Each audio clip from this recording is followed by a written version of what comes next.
Welcome back to the Impact Player Podcast, everyone. Today, we are going to tackle one of the most crucial, talked about topics in hockey: advancement and pathways forward.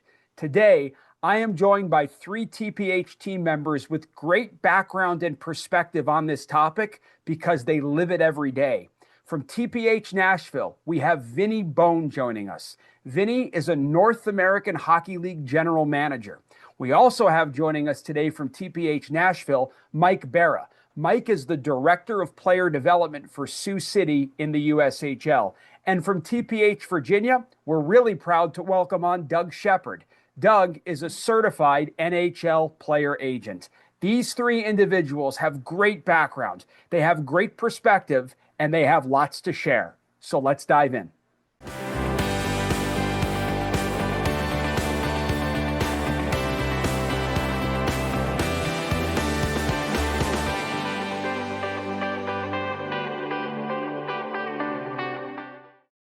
Well, I think we can all agree that today's topic, advancement, pathways for hockey players, is very much top of mind right now for not only players, but also families. And as I mentioned in the intro, we have three terrific perspectives on the podcast here today. Doug, I want to start with you. You had a successful collegiate hockey career at RPI. You've worked in the National Hockey League in player development. You've been a certified NHLPA player agent for 10 plus years now. The landscape that today's young player has to navigate, how has it changed in even the last 10 plus years since you started in the agency business? It's completely changed. And I feel like it continues to change every day. And I think, back in the day, there was that age-old question of, am I going to choose to chase an NCAA scholarship, or am I going to play major junior hockey? And of course, now we know that in the last 2 years, that's completely changed. Right. And the pathway and the pipeline to getting to where you want to go is different. I don't know if any of us knows if it's better or worse or what it is. I think we're all still trying to figure it out.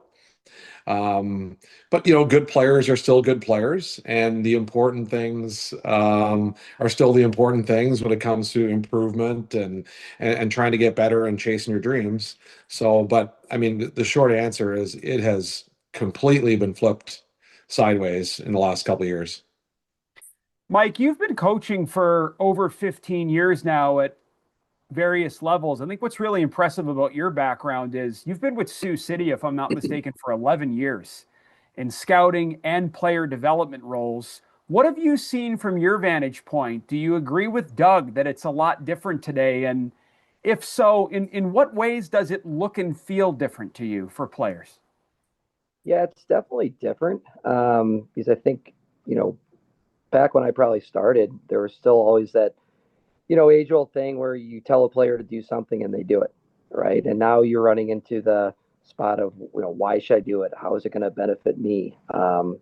Which I think is a good thing. I think that, there's more communication between the player and the coach, and whether it's, the head coach or, the assistant coach or someone that's in player development, to your point, like, I think everyone's part of the process, and everyone's part of the journey now. And I think it's for the benefit of the game, to be fully honest with you. I know that maybe some people would disagree with that, but I think the communication side is super important, and it's something that we have to embrace. Vinny, you have a unique background: NCAA player, NCAA coach. You've coached in the USHL, you've coached in the North American League, but you're living it now as a North American Hockey League GM. Have you had to adjust, tweak, modify anything about your approach for selling players on the path through your organization, just because it's different now and it feels like there's a lot more opportunities out there for players? Yeah, that's a good question. I think the North American League is one of the best, leagues for sure for exposure with the showcase, right? The showcase is a different animal, the top prospects. So, we're really fortunate that our league does such a good job of promoting our players. But we just relocated to Pueblo, Colorado, and the big sell there, I mean, to be quite honest, is that Air Force and Colorado College are less than 30 minutes away, right? And DU is an hour and a half away, right? So that played a pretty big role into our decision in relocating the franchise. But it does. I think it has, to everybody's point, it's changed so much. But I think at the end of the day, there's good hockey players everywhere, and we're trying to put the best team. But our first priority is to make sure we give our players the best opportunity to play at the next level. Doug, let's pull on that thread from Vinny because he just lent some insights into what he's messaging as the general manager in Pueblo. Now, granted, you are representing professionals in your role now on the agency side, but what advice would you have for young players today about what they should prioritize? What matters when a player, especially a younger player, is trying to find their fit? Well, I just think that players need to really focus on what is the best fit for them, not necessarily what the other kid is doing or what the top 1% is doing.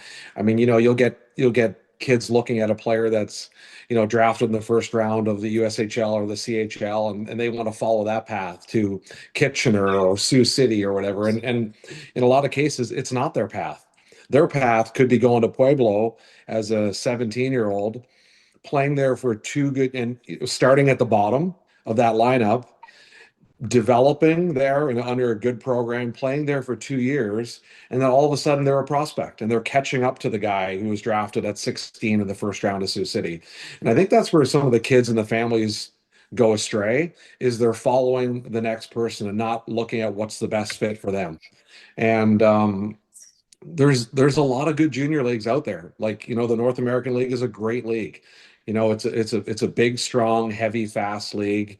The USHL is a great league. There's some good leagues in Canada and Alberta. I mean, anywhere you could argue that all of these junior leagues offer something. You want to pick a place that's going to fit what you need and what you want. And I think it's like Mike was saying earlier, what's lost on sometimes what's lost on the kids is I just need to go somewhere and get better. Like, hey, I'm a pretty good player. Yeah, that's great. Pueblo is asking about me and they want me to come, but I want to go there and I want to really, become a really good player and move on and be a college player and be a pro player. And it's got to be the right fit for that individual person. That's the biggest thing for me. Guys, I want to just tackle the topic further of fit. Mike, I'd like your perspective on this. I feel like there's two schools of thought. School number one is marinate, stay where you're at, arrive over ready. And then the second school of thought is when the opportunity knocks to move up, play at the highest level possible. Where are you on that spectrum? Granted, everybody's path is different, but should players in general, as a general guiding principle, should they arrive over ready or should they make that climb at the first available opportunity? That's a great question, FA. I've always say that you should arrive on time. Like, that's kind of my lingo that I use, because I think that's super important. I think that, quite frankly, you look at junior hockey players and, certain, players they get into the league and it's glassing out, right? It's hard rim and get it out, and I think you could teach somebody to do that, right? But what you can't teach is just that small little bump to the middle of the ice, that little patience on a wall, absorbing pressure and making one of those small area plays. And I don't think that players are allowed to do it sometimes because they're just in a rush to get somewhere instead of actually developing and playing with the puck on their stick and really taking the time to develop, not only physically, but also mentally. And I think the mental side of it is honestly almost more important than the physical side. I think there are players that are physically ready to play at certain levels, but mentally they're not ready to kind of go through the day-to-day grind and the up and down of junior hockey, So like I said, I'm a big proponent of arrive on time. That's just my personal take on it. Vinny, as an NAHL GM, and you also coach 18U hockey in Nashville as well, when a North American League player, let's just use that as an example, gets drafted by a USHL team or a CHL team now, or the college wants to bring them in a year early, do you find yourself having to remind the player and his parents or his representative of exactly what Mike just said? Yeah, we've had those types of conversations with kids at various levels, right? I think to kind of build what Mike was saying, because I agree with all those points. Definitely, I think players need to enjoy the process of preparing to be ready when they arrive. And I think some kids just want to rush it and they just see it and they want to the first chance you get, right? But um, so I agree with Mike on that. But at the same time, I would have a tough time holding a kid back from an opportunity. Right. Like you hope when the opportunity calls. So I would say this is where my counter argument to this is like when an opportunity does come, go for it, right? Whether whether it's a player going from the North American League to the USHL. Like last year, we had a player Eli Skaborski, down here in Nashville, got the opportunity to go to Springfield and play for the Springfield Junior Blues. You know what, like I was the first one to be like, go for it. I do think like, there's an opportunity there. You should go for it. But at the same time, like you hope he does well, right? But I think kids and parents and coaches, you want to prepare them to arrive on time. But if you're putting in the work and there an opportunity comes calling, I think everybody has the right to at least try, right? Because you don't want to regret not trying and circumstances happen. But yeah, so I think I'm in the middle. But I do think when an opportunity comes, every player should go for sure. Yeah, and that's one of the things I love about this podcast is it's just perspective, it's knowledge, it's information that we're sharing with those who tune in or watch. Doug, I've always been a big believer that three of the most important factors a player should consider when trying to find his or her fit, no particular order, though I do have my opinion on the order, but no particular order for the purposes of the question: coach, peers, and level. Have I missed anything from your perspective? And do you value one or two more than the other? Well, I think the coach piece, there's so many good coaches out there. I do think that players put too much stock in that. Okay. And they because coaches are hired to be fired and they're hired to win. Mm, And and coaches move. And a lot of the coaches now in the junior ranks and the college ranks are trying to move up. And why wouldn't they? I don't blame them. yeah. So they could be gone within a month or two. I mean, how many times have I advised a player to go somewhere and then all of a sudden August rolls around, the coach gets a new job? So I know I know where you're going with. I know what you're saying about the coach piece. You definitely want to have a good coach, and that is important. I just think when you get to a certain level, you've got to be comfortable with different styles of coaches, different Yeah. types of coaches. And I think kids struggle with that sometimes. They want, that certain type of coach who's a ultra communicator, to Mike's point earlier, which is I think more of the new age style, which I like, but you're not always going to get it. You're not always going to get that guy that's going to jive. Like you've got to be willing to um to adjust to how that coach is doing to coach. And he might be real hard, on you, or he may, communicate in a different way than you're used to. If you're going to make it in junior hockey and college hockey and pro hockey, you better be able to roll with the punches Yeah. on the coach and how he operates. So I'm not saying that you ignore that factor Mhm. at all, but I do think it's one that there's too much emphasis put on, Yeah. if that makes sense. Yeah. No, it does. Mike, I've always been a big believer that if the last place team in the league practiced every day with the first place team in the league, that alone would do a lot for development, which in turn would increase the likelihood of advancement because I think we all would agree the two go hand in hand. From your perspective, how important is the peers the player is around on a daily basis, whether that's human beings, athletes, the hockey player side. How important is that to you when guiding or advising a U16 player in Nashville on where to go next? Yeah, I'm a cliche guy today, I guess. I'm just gonna say iron sharpens iron, right? Mm-hmm. Like you want to push somebody every single day. And I think that your team is going to have success based on how hard they collectively work together to make each other better, right? So, to Doug's point, I think that I think there's is a lot of stock put in the coach, and I think coaching is fortunate enough to coach. Like we do have an opportunity to make a really big impact in the players we work with every single day. But like just the peers and the people that they're surrounded with on a day-to-day basis in the locker room, on the ice.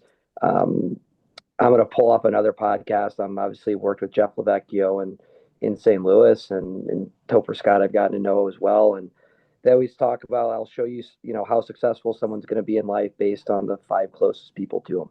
And I strongly believe in that. I think that if you surround yourself on a day-to-day basis with people with similar goals, that want something, like you're just going to strive for greatness every single day. And I think it's super important. And to your point, FA, like just development and advancement, that's how you get better, is you surround yourself with the right people. I want to pivot slightly and go over to you, Vinny, because I think this is an important topic. And I still feel we battle a little bit of a misconception on this, but not as much as when I was in the North American League full time 8 or 9 years ago. But the North American League, it's definitely an older, heavier, ultra competitive league, but it can be a great league for young players too, right? I mean, it can be a great development pathway for a 16 or 17-year-old to learn quickly. Am I fair in saying that? Yeah, you know what? Again, go by what Doug said, and I think every player needs the right fit to be successful. In our league, you've seen so many great success stories, right? From a kid making that step from 16U hockey to the North American League, and goes to USHL, goes Division 1, plays pro hockey, right? To the 20-year-old that comes in as a 20-year-old rookie, gets a Division 1 opportunity. So I think that's what makes our league the league of opportunity, to be honest with you. Just because there's so many good coaches in our league and good organizations that really pride themselves on development. Yeah. But to Doug's point, I think, it really comes down to the fit for the player. Because like for us, in our, in Pueblo, we have, I think, 17 returning players after last year's team. So, to get a player, coming from 16U hockey, it's probably not the best fit for us right now, because it's not going to be beneficial for him to play 8 or 9 minutes or fill water bottles on Friday night, right? But sometimes, you need a top 6 guy, and there's a pretty talented player, who's a USHL pick, but he's not quite there yet. And all of a sudden he steps into a role that he's able to be successful. So, like you said, every team, every situation, and I think that goes for any league and pretty much any team. If you put a player in the right spot and the right opportunity, they have a chance to be successful. And I think that's what makes the North American League so unique in the way, because there's so many success stories because of things like that and situations that have happened. So it's a great league, and it really is the league of opportunity. Yeah. Mike, I want to return to what you referenced earlier about inner circle, because you're in player development and scouting in the USHL and also coaching at the Tier 1 level. When you are sitting with the Sioux City GM and the staff, you're getting ready for the draft, you're getting ready to extend free agent invites, you're talking about tenders. Do you care where players come from in terms of the program that they play for? I think it's important to make sure that they are playing for, a good coach, someone that does hold them accountable every single day. But I think it's part of our jobs is to make sure that we do background. I remember before the draft, we had a call list of players we wanted to reach out to and have a quick little phone call with, and just ask them some questions and get a feel for, them as a person. And, frankly, so there's some calls that you make and those guys don't make the cut and don't make the list. And, but yeah, I think that them being a really, really good human being is part of it. We're not going to bring in bad people to a room. We want to make sure that, yeah, they're really good hockey players, but there's a lot of really good hockey players out there. So the person is just as important as the player. Yeah. Guys, good stuff so far. I'd like to chat a little bit about the whole CHL dynamic now. As most of our audience knows, Canadian Hockey League players are now eligible for the NCAA.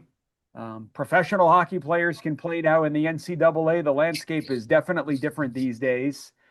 Doug, what are you seeing when you talk to young players today now? Just the CHL dynamic. Is it all good? Are you finding that you're having to temper expectations a bit? Heads are getting too big, dreams are getting too big. What are you seeing in detail on that front? Wow, so much to unpack. I know we need an episode for just that. The CHL dynamic. I think certainly the top players, and when I say the top players, I guess like the elite 16s and maybe some of the 18s that have had really good seasons or whatever on that track, are a lot of them are looking to that like they want to play in the CHL. And Yep. you do have to remind them sometimes. And of course, I'm a Canadian. I grew up, I guess in that environment a little bit. There wasn't a lot of major junior hockey where I was, but in that environment. But I think sometimes you have to remind them that at the tier one level, the USHL is still a very good league. Yeah. In fact, a year or two ago, you would be split down the middle asking people what's the best junior hockey league in North America. And a lot of people would have said the USHL, 2 years ago. So it didn't all of a sudden go away. Still a lot of good franchises, a lot of good people involved, still a lot of good teams. So you do have to remind people that, hey, yeah, I know you want to go to the Moncton Wildcats, but they're loaded and they have a lot of money and they're going to bring in X, Y, Z player. And you could go to Sioux City, or Sioux Falls and be a real good player on the second line and get a D1 deal. So I do think there is some of that, tempering expectations. And then the one thing I'm seeing, probably because I have a kid who's in the game and I helped out a little bit with midget hockey the last couple of years, is we're seeing some kids who, and I don't know if this is geographically here where I am in the kind of the DC area, but we're just seeing some kids pack it in because they see the road is getting pretty long. Okay. And like I've said to some of the guys, around here, like, hey, you're 16. You're going to be a lot different at 20. Like you could be a lot different as a player and a person at 20. Like if you want to get after this, you get after it and you go to play 18s or the NCDC or whatever, and you work your way up. But I am seeing kids that just say, you know what, that's a bit of a grind for me. I'm going to go to school.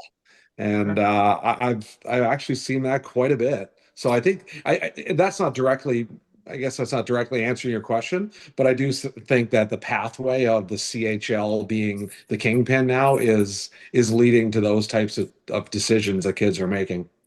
No, let's stay there for a second. So, Vinny, when you're talking to players about the North American Hockey League path and playing in Pueblo, do the conversations sound different in the last year since the rule change? Yeah, I mean, to kind of go by what Doug said, like we lost our leading scorer from last year who could have came back because he chose to go to Division 3 a year early. And again, you want to have a conversation with him, and he goes, "Coach, I'm going into my 20th year.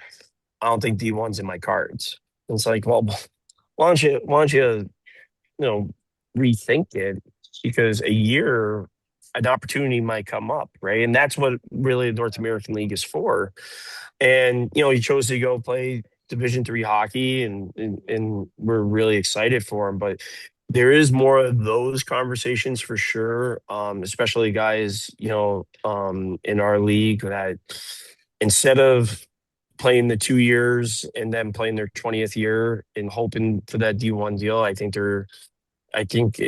the reality is like they're they're looking at down the road saying it's a little bit longer. So might as well have an opportunity and play Division 3 closer to home or, whatnot. So the conversations are different for sure. And, it's just adapt or die, right? So you got to have those conversations, and honestly, I'd rather a kid be upfront and honest about it going into it. And we had a player go, "Listen, I'm coming."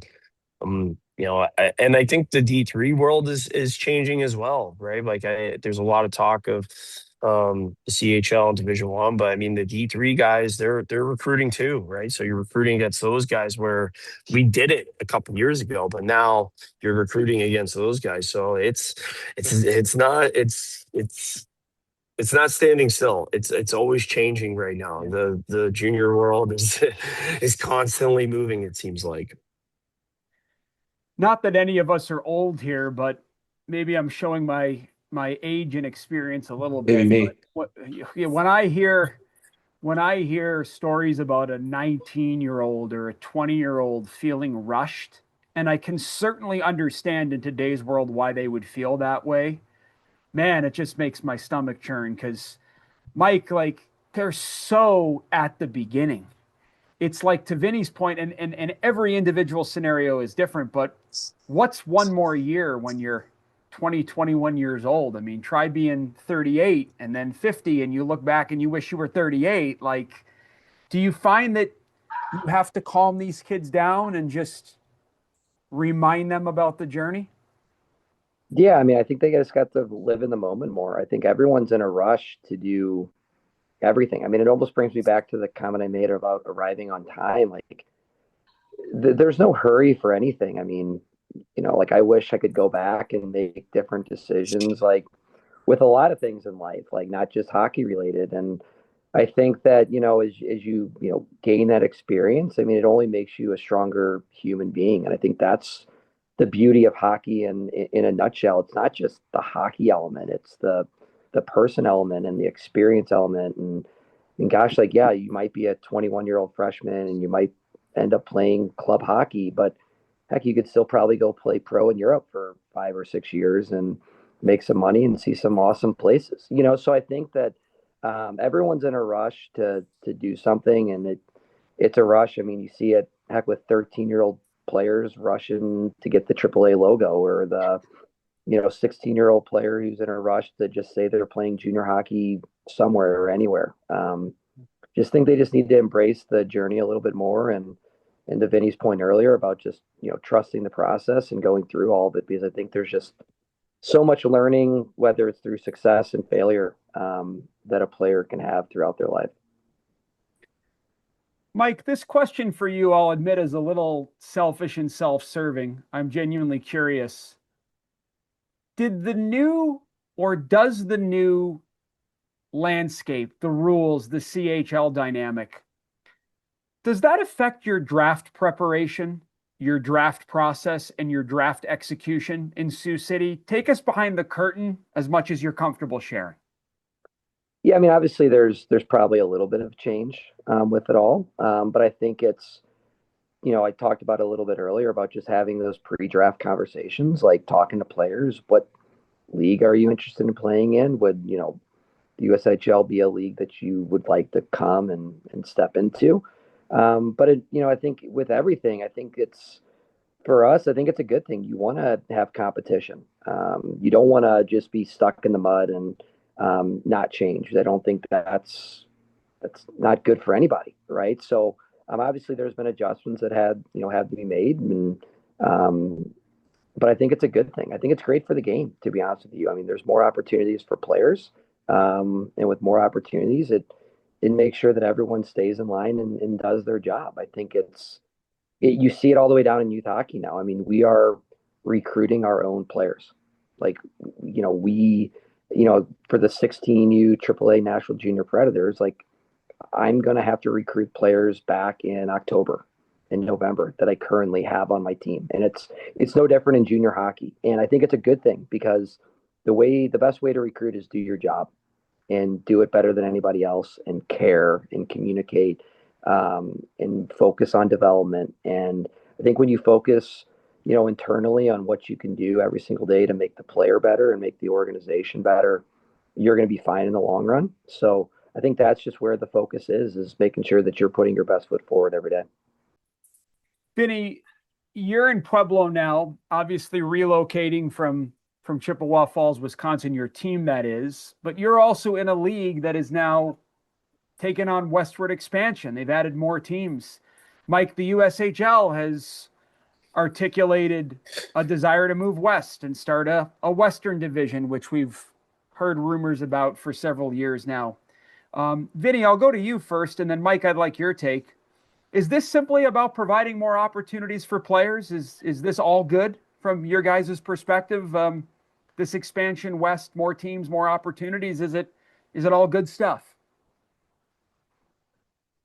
Yeah, I mean, I'll start. I think it is. I think it's awesome. It gives players, more opportunities from those markets, right? Like, I think Phoenix is a prime example, right? Like, Phoenix hasn't had a junior team, not that I can recall, right? Because now they have an NA3 team going in there, and then they're, trying to, have an NA team, and now the Western expansion. So, like, I look at a kid from Phoenix, like that kid now has the same opportunity as a kid in Minnesota. Same thing for the California kids, now Colorado kids, right? So I do think it's a benefit for those players out west because now they have the same opportunities as, some of the bigger hockey markets, right? Like the kid from Utah, right? Like I'm sure Utah is going to have a surplus of hockey players in the next 10 years. And, now that Ogden's coming into our league, you got, the Mammoth out there now. So I think the league expanding westward, both leagues, is just going to provide more opportunities for those players. Mike, I assume your scouting staff, your list maybe just needs to get a little bit bigger now. Is that what this really comes down to? It's just more opportunities, and as a USHL scout and director of player development, you just have more ground to cover? To a point, obviously, being based in Nashville and being in the Tier 1 Elite League, we traveled to Dallas, right? We traveled to Scottsdale, Arizona, for showcase events. And I think Alex Kim has done an unbelievable job in Anaheim for years now. The guys in Phoenix do an unbelievable job. Sylvie crushes it in Dallas. So I think that the growth of the game, it's been happening well in advance of this expansion of the North American League or the USHL. I mean, the game is just booming out there, and there's so many good hockey players out there. This is just the league's expanding more than anything else, but the players have been there for years now. Doug, one of my favorite terms is pro upside. A player has pro upside. Two questions rolled into one. When is it appropriate from your perspective to say a player has pro upside? How young? And what is pro upside? What are some of the things you look for that would indicate maybe it's not pro upside, but the kid really has the tools or the something to climb high in this game? Yeah, I mean, there's probably three things for me. Hockey sense, that's worded different, depending on who you ask, but hockey sense, skating, and grit. And grit can mean a number of different things, right? That can be mental, not always about going out and hammering guys, but like the mental capacity and the mental grit to handle, a coach getting fired, different coach coming in, all that stuff, right? So those are the three things for me. So I think, sometimes we label these 14, 15, 16-year-old kids as pro prospects because they can really skate and they have the hockey sense. And it's fair because, I mean, there are the top 1%ers that you can say, wow, like we can all look back, all of us on this call and look back and say, yeah, I remember when that kid was 14, we thought he was going to play in the NHL and he's playing the NHL. I mean, I think he can do that. But the bigger one is the grit.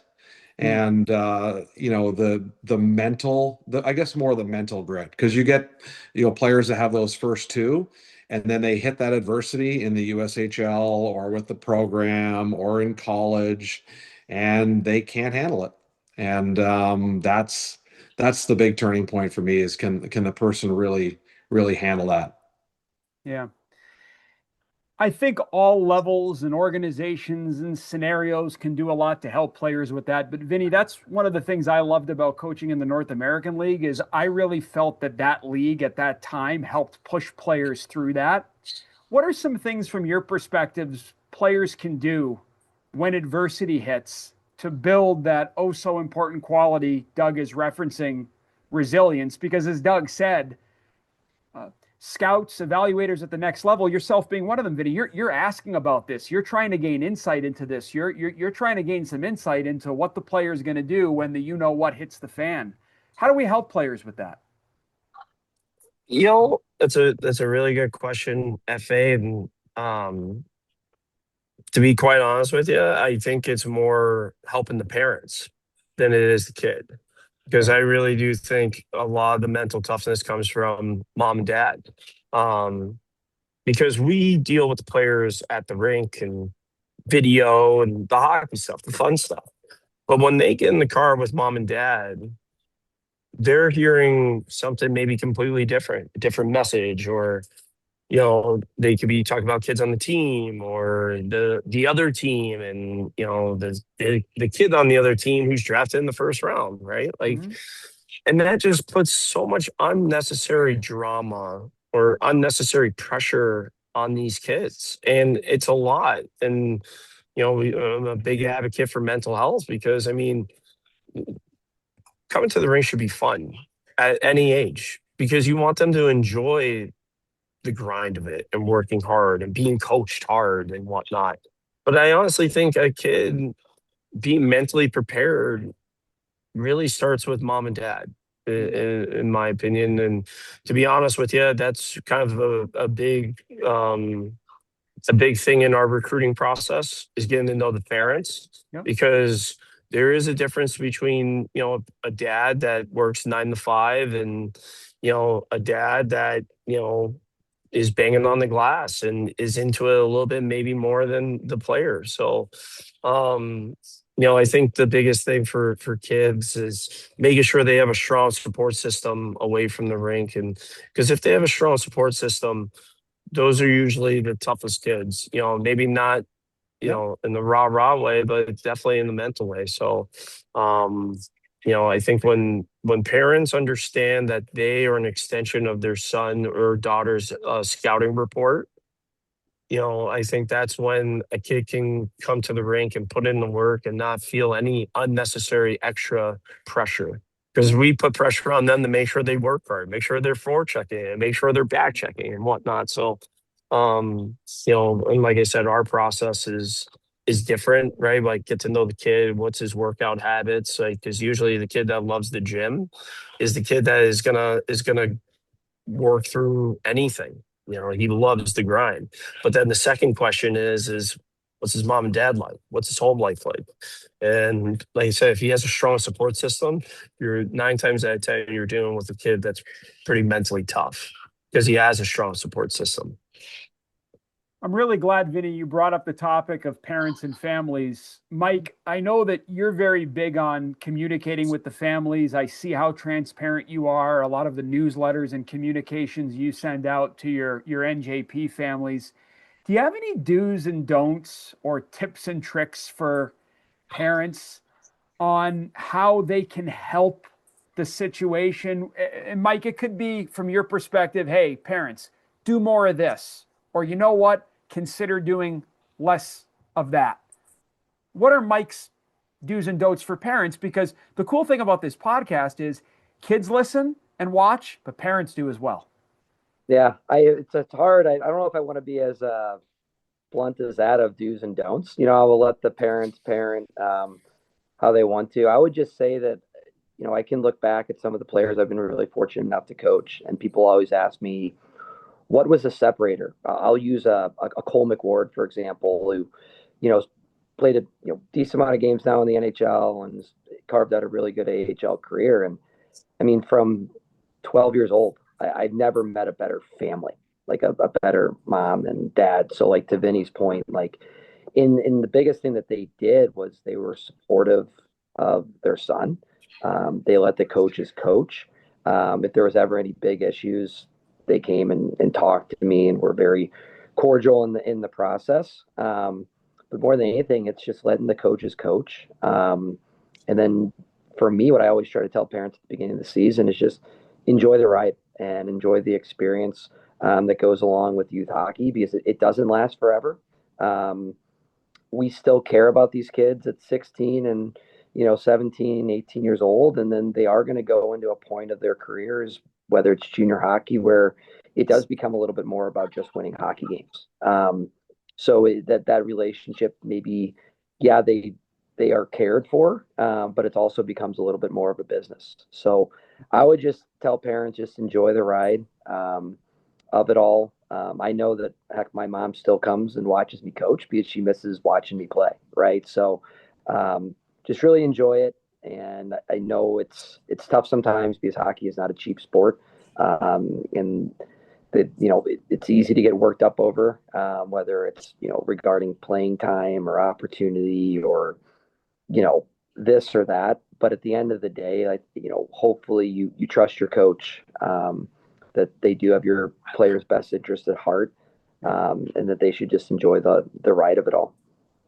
Doug, I think your answer to this next question could benefit both players and parents. I acknowledge every individual is different. I respect that. But from your standpoint, what does the ideal development off season look like? How much ice? How much time in the gym? How much time on the lake being a normal kid? How much time playing other sports? Do you have a formula or a blueprint or just any overall guidance on this very important topic at this time of year that ties directly to a development and advancement? Well, I think if you're a 15 or 16-year-old serious hockey player, you're probably becoming a one sport athlete at that point. I mean, hey, get out and play golf, get out and play tennis, get out and, have some fun. But Mm-hmm. like at a high level, you're going to you have to be focused on your sport, right? And I mean, again, if you're sick, that's a 15 or 16-year-old who's on that track. I think it's really important. I think we're really missing the mark. Actually, I had this talk with my son and a few other people yesterday, and there's too much going on. These kids they need to make gains in the weight room, and they need to rest their bodies. So, like a player that his season ends March 15th, I mean, he needs to get away from the ice for a few weeks, and he needs to rest. His body's got to heal. He's growing, his bones are growing, his body's growing. Like there's all kinds of stuff going on. Like you need that rest. You have to repair. And then I think, the next couple months really should be focused on the weight room and getting with a real good strength conditioning program and focusing on that. If you want to get some touches, like some skill sessions, hey, by all means, I think it's good to have a couple of those, whether it's once a week or whatever, just to stay sharp. But I know it's hard, for the junior guys too, because they're trying to schedule around different things with their camps. But I'll talk to a player and he's going to 5 different camps. And I said, Yeah. well, that's going to be with travel. You're going to lose 5 or 6 weeks of training. Like, how do you optimize your development when you're losing 5 or 6 weeks of training, from, the long weekend in May until August 15th? I just don't know if it's possible. So, I mean, I think the parents and the kids need to decide where they're going to go to camp, like what's their best opportunity to either make a team, or if they're just trying to make an impression, to go to that camp, which is great. But and on top of that, you've got other, you've got other events like just tournaments or things that are going on that kids might be doing one of those every weekend. And again, if you're younger and you want to pick one of those to do, that's fine. But the window is so short. I just don't know if the players realize that they have to let their bodies rest and recover, and they have to build strength, because they're going out there and playing at a high level every other weekend is probably not helping their physical development. So I'm really passionate about that piece of it for players.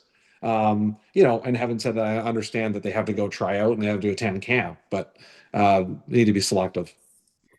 Okay, I want to build on that, and I want to go to Vinny because Vinny, you are a general manager, and that's top dog status in my book, regardless of the level. I mean, the general manager oversees the hockey operation in most markets that are not in the National Hockey League in Canada, where it seems like there's other people dictating the decisions that are being made. That'll be on another episode on a different channel that doesn't have the TPH brand tied to it. Stay tuned for that. No, I'm just kidding. Um, Vinny, Doug just shared advice, guidance from like the standpoint of an agent or an advisor. When do you want to hear from the advisor? When is it too much coming from the advisor? Never. What role does the advisor play? I think this is an important topic for families and players, because it's real. I'd love to get your take as a GM, because I'm sure you do your share of communicating with the agents slash advisors. You know what? They're a part of it. They are a part of it. I know guys don't want to admit that, right? They are part of the process with, the recruiting side, getting to know the side and whatnot. They can help your team, right? But Mhm. again, like, kind of going to the beginning of this conversation, like you want to make sure that the advisor's client is the right fit, right? But yeah, I mean, you know what? Like I think there's all different types, right? Like there's some advisors that like I've been friends with for 10, 15 years, right? And then there's some advisors where I know when they're calling, it's a problem, right? And, so like every time I see some advisor's name pops up, I'm like, okay, something's wrong now. Or there's some advisors though, when they call, maybe they don't call often, but they got a ball player for me, Yeah. right? So and I think of the quote from Wolf of Wall Street: if you want your team to be good, pick up the phone, right? You're sick of being poor, pick up the phone. So in Right. hockey, you want your team to be good, pick up the phone. And there's not too the really good advisors will always take your phone call. So yeah, I mean, it's part of it. It's part of the process. And, like I said, you want your team to be good, pick up the phone. It could be a mom and dad, it could be a player, but part of the world is an Yeah. advisor. And when they call and and I strongly feel we have an obligation to the advisor too, to keep him informed for his client. So during the season, when an advisor calls, yeah, you know what? Like we got to explain our decisions, and our coaching staff has to explain decisions, right? Like, hey, why did my client only play 7 minutes? Well, because in 7 minutes he was at -3. But again, then there's times where I've had an advisor go, hey, why wasn't my client, on the penalty kill? Well, honestly, to be quite honest with you, I don't think he's a penalty kill guy. Well, on 5, he had 3 block shots. So like I said, there's give and take there, right? So Yeah. they're just a part of the process as much as any. Um, Sometimes I would say the only time it gets too much is when they're trying to obviously, try to, and they mean it in a good place, but when they're trying to make suggestions for what the coaching staff should do to benefit their client, that's probably when I probably get a little frustrated with them. But like I said, for the most part though, if you want your team to be good, pick up the phone. And like I said, an advisor will have a player for you, and sometimes it's not the right fit, but it could help your team. And at the end Yeah. of the day, that's what we're in the business of doing, is just trying to improve our teams. Mike, I've got to think that there's at least one family or family member or player watching or listening to this here today that is either debating A, should I have an advisor or not? Or two, should I go with this person or that person? I'm not asking you who, Mike, but some of your favorite advisors to deal with. What are their qualities and what do they do that makes you, as the USHL side, happy and excited to work with them for the betterment of the player? It's a good question, FA. Like obviously, throughout the years, you to Vinny's point, like there are some guys that when phone rings, you're like, oh boy, like what's going on here? And then there's some guys that are like, oh, okay, like excited to have this conversation, right? So, look, I think that, for me, the qualities that a good advisor would have is that they always have the best interest of the player at heart. They're not just collecting a paycheck to collect a paycheck. I really think that there's actually a really big push lately on advisors that are taking lower numbers to represent, and they're being a little bit more selective on it. I spoke to an advisor the other day that he has 25 total clients. He charges a little bit more of a premium than probably someone who has 100 clients, but he does video study with them. He sets up calls 1 or 2 times a month to, just catch up with that player. So I think if you could find an advisor that generally is interested, they know about you, you're not just going to be a number for them. I think that that's where you have to go, especially if you're looking to get an advisor at 16 and 17 and you're not in junior hockey yet. You need to find somebody that's going to help you and they actually care about you. So, I mean, that would be my biggest thing is if a parent is talking to, someone who wants to represent their child, ask the hard-hitting questions. Like, what do you like about my kid? I had a parent asked me, what should I look for? I told them that. They got in a conversation. They said, oh, I really like his physicality. I thought he really did this well. And, the dad called me back and said, he doesn't do that well at all. So I think that, like just seeing if they actually know who the player is and if they really care about that player. And, I think that's super important. Yeah. Doug, I think it's important to note that, you are an NHLPA certified agent. You work with professionals, but you have a unique perspective. When should the parent break out the caution tape, get the spidey sense up?